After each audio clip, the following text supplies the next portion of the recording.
S'il vous plaît, Vierge Marie. Elle n'avait que 8 ans, armée de quelques crayons de couleur et d'une foi qu'on ne lui avait jamais enseignée. Chaque soir, dans le même silence, elle dessinait la Vierge Marie. Puis, un matin, un miracle se produisit à Philadelphie, un miracle que personne n'a pu expliquer à ce jour. Claire Thompson avait 8 ans. C'était une de ces enfants calmes que les professeurs encensaient toujours, car elle ne causait jamais de problème. Elle était du genre à s'asseoir au premier rang et à faire tous ses devoirs en silence. Claire était ce genre de fille. Claire vivait à Philadelphie avec ses parents et sa petite sœur, Anna. Leur maison était petite mais chaleureuse, avec un jardin devant où sa mère cultivait des tournesols. Claire partageait sa chambre avec Anna, elle était meublée de 2 lits, d'une bibliothèque et d'une fenêtre donnant sur la rue. Sa mère travaillait comme secrétaire dans un bureau du centre-ville, elle partait tôt et rentrait fatiguée. Son père, mécanicien, rentrait toujours les mains couvertes de graisse, mais avec un sourire aux lèvres dès qu'il voyait ses filles. Ils n'étaient pas riches, loin de là, mais ils étaient heureux. Leur bonheur était simple, tous réunis autour de la table pour dîner, les week-ends passés à regarder des films blottis sur le canapé, et les filles qui couraient dans le jardin pendant que leur père arrosait les plantes. C'était la famille Thompson. Anna avait 5 ans et était tout le contraire de Claire, bavarde, turbulente et pleine d'énergie. Elle courait partout dans la maison en chantant des chansons qu'elle inventait. Tous les week-ends, elle réveillait ses parents à 6 heures du matin en sautant sur leur lit. Anna adorait aussi jouer à l'école avec Claire, voulant toujours être la maîtresse. Claire faisait semblant d'être agacée, levant les yeux au ciel avec emphase, mais en secret, elle adorait ça. Elle adorait entendre Anna inventer des histoires rocambolesques de princesses transformées en dragons.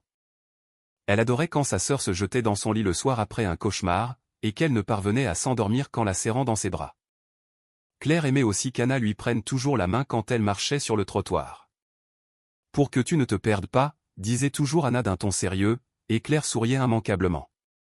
Mais en mars, quelque chose a changé. Anna a commencé à se sentir fatiguée, ne voulant plus jouer à chat dans le jardin ni manger. Elle s'est mise à dormir davantage, beaucoup plus. Au début, ses parents ont pensé à une simple grippe, mais lorsqu'Anna a commencé à se plaindre de douleurs persistantes, ils l'ont emmenée chez un médecin, puis chez un autre, et encore un autre. Claire se souvient du jour où tout a basculé. C'était un après-midi d'avril. Elle faisait ses devoirs à la table de la cuisine lorsqu'elle a entendu la porte d'entrée s'ouvrir. Ses parents sont entrés, mais Anna n'était pas avec eux. « Où est Anna ?» demanda Claire en laissant tomber son crayon. Sa mère ne répondit pas et se dirigea directement vers la chambre. Claire entendit la porte se fermer et des sanglots étouffés. Son père se tenait dans le salon, le regard vide, avec une expression que Claire ne lui avait jamais vue.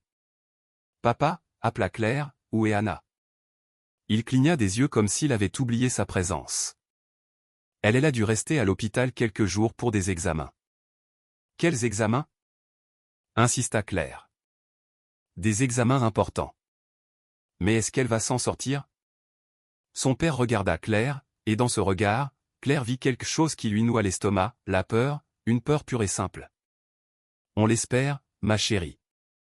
On l'espère vraiment. » Les jours suivants furent un tourbillon d'aller-retour à l'hôpital. Claire restait chez la voisine ou parfois seule à la maison, faisant ses devoirs, regardant la télévision, essayant de ne pas penser. Anna rentra une semaine plus tard, mais elle n'était plus la même. Elle était plus calme et passait le plus clair de son temps au lit. « C'est le traitement », expliqua sa mère à Claire qui posait la question, « ça la fatigue. » Claire aurait voulu poser d'autres questions, mais quelque chose dans l'expression de sa mère la fit taire. Puis vinrent les résultats des tests, des conversations à huis clos et des coups de fil passés par ses parents, qui croyaient Claire endormie. Mais Claire écoutait. Elle entendit sa mère pleurer dans la salle de bain et son père dire « Tout ira bien », d'une voix qui semblait incrédule. Elle saisit des bribes, des mots épars qui, pris séparément, n'avaient aucun sens, mais qui, mis bout à bout, formaient quelque chose d'effroyable, grave, avancer, peu d'options, faire ce qu'on peut. Claire ne comprenait pas tout, mais elle comprenait suffisamment, Anna était très, très malade. Avez-vous déjà vécu ce moment où tout bascule, cette seconde où vous réalisez que la vie n'est plus jamais la même? Claire a vécu ce moment. Un mardi, elle était assise par terre dans sa chambre, fixant le lit vide d'Anna. Sa sœur était de nouveau hospitalisée pour des examens et des conversations que Claire n'avait pas le droit d'entendre. C'est alors que Claire se souvint de sa grand-mère, décédée l'année précédente. Sa grand-mère priait toujours. Chaque soir, avant de s'endormir, elle se tenait quelques minutes devant une statue de la Vierge Marie, les mains jointes, les yeux fermés, priant en silence. Claire n'avait jamais vraiment compris, ni même posé la question. Mais maintenant, seule dans cette chambre, avec le lit vide de sa sœur, sans savoir quoi faire ni comment l'aider, elle prit du papier et des crayons de couleur. Elle se mit à dessiner, sans savoir pourquoi ni avoir de plan précis, elle dessina, tout simplement. Elle dessina une femme vêtue d'un manteau bleu, telle qu'elle se la rappelait de la statue, telle qu'elle se souvenait de sa grand-mère la contemplant avec une expression de paix. Quand elle eut terminé, elle contempla son dessin. Il n'était pas parfait, la cape était un peu de travers et le visage manquait de détails, mais c'était le mieux qu'elle put faire. Claire plia soigneusement la feuille. Elle alla au lit d'Anna, souleva l'oreiller et déposa le dessin dessous. Elle ne dit rien, restant un instant immobile à regarder l'oreiller vide. Puis elle retourna dans son lit et s'endormit. Le lendemain matin, à son réveil, elle prit le dessin sous l'oreiller d'Anna et le rangea dans une boîte. Le soir même, à 19h précise, elle en dessina un autre. Cela devint une habitude, chaque jour, à la même heure, à 19h, Claire prenait du papier et des crayons, s'asseyait par terre dans sa chambre et dessinait la Vierge Marie. Au début, elle ne savait pas vraiment comment s'y prendre.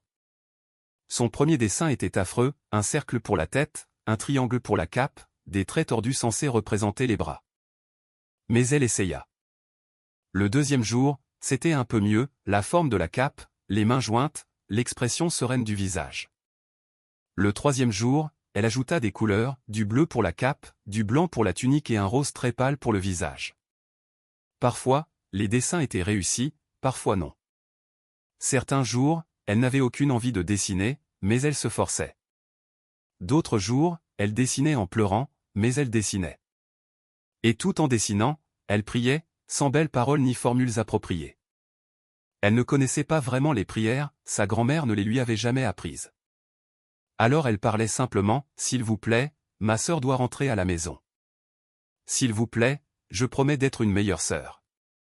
Faites qu'elle guérisse. » Parfois, elle disait aussi d'autres choses, des choses qu'elle n'avait jamais confiées à personne, « J'ai peur. Très peur. Peur de la perdre. Peur d'être seule. Peur de voir mes parents tristes pour toujours. Je ne sais pas si ça marche, mais grand-mère le faisait, et elle semblait toujours apaisée après. Alors j'essaie. Si quelqu'un m'entend, s'il vous plaît, sauvez ma sœur. » Une fois son dessin terminé, elle pliait soigneusement la feuille, toujours de la même façon. Elle allait ensuite au lit d'Anna, soulevait l'oreiller, sortait l'ancien dessin et le rangeait dans la boîte qu'elle gardait sous son propre lit. Puis elle plaçait le nouveau à sa place. Quelques semaines plus tard, Anna était de retour à la maison, mais ce n'était pas une victoire. Elle passait le plus clair de son temps au lit. La maison était différente, silencieuse, comme si chacun craignait de faire du bruit, de briser quelque chose de déjà brisé. Sa mère avait pris un congé pour s'occuper d'Anna. Son père rentrait du travail et allait directement dans sa chambre, s'asseyant sur la chaise à côté du lit et restant là des heures, à la regarder dormir. Et Claire continuait de dessiner, même quand cela semblait inutile, même quand l'état d'Anna empirait. Avez-vous déjà fait quelque chose sans savoir si cela fonctionnerait, même lorsque vous commenciez vous-même à douter? Claire l'a fait parce que c'était la seule chose qu'elle pouvait faire. En juillet, Claire a surpris une conversation qu'elle n'aurait pas dû entendre. C'était en fin d'après-midi, et Claire était dans sa chambre en train de faire ses devoirs lorsqu'elle a entendu le téléphone sonner dans le salon. Elle a entendu son père répondre. Elle a continué à travailler un moment, puis quelques minutes plus tard, elle s'est levée de son lit, est allée à la porte et l'a entr'ouverte. Elle a entendu la voix de son père, il était au téléphone et il pleurait. « Je comprends, docteur. » « Oui. Oui, je comprends. » Un long silence a suivi. « Combien de temps pensez-vous? Combien de temps lui reste-t-il? » Claire a senti son cœur s'arrêter. La voix de son père s'est brisée, des semaines. « Mais êtes-vous sûr qu'il n'y a rien d'autre? » Nouveau silence. Claire pouvait entendre sa mère sangloter en arrière-plan. « Oui, je comprends. Merci d'avoir appelé, docteur. » Le téléphone a été raccroché. Claire est restée figée sur le seuil, écoutant ses parents pleurer dans le salon. Elle a entendu sa mère dire « Mon Dieu, ce n'est pas possible ». Claire a eu l'impression que le sol se dérobait sous ses pieds. Elle courut dans sa chambre, ferma la porte et, pour la première fois depuis qu'Anna était tombée malade, elle s'effondra. Elle tomba à genoux et pleura comme jamais auparavant, jusqu'à épuisement de ses larmes. Les mains tremblantes, Claire prit du papier et un crayon et se mit à dessiner. Cette fois, des larmes coulèrent sur la feuille tandis qu'elle dessinait, les traits étaient flous et le dessin imparfait, mais elle le termina. Elle plia la feuille, alla au chevet d'Anna et, pour la première fois depuis des mois, Claire parla à voix haute. « S'il vous plaît, murmura-t-elle. C'est ma sœur. Je ne sais pas quoi faire.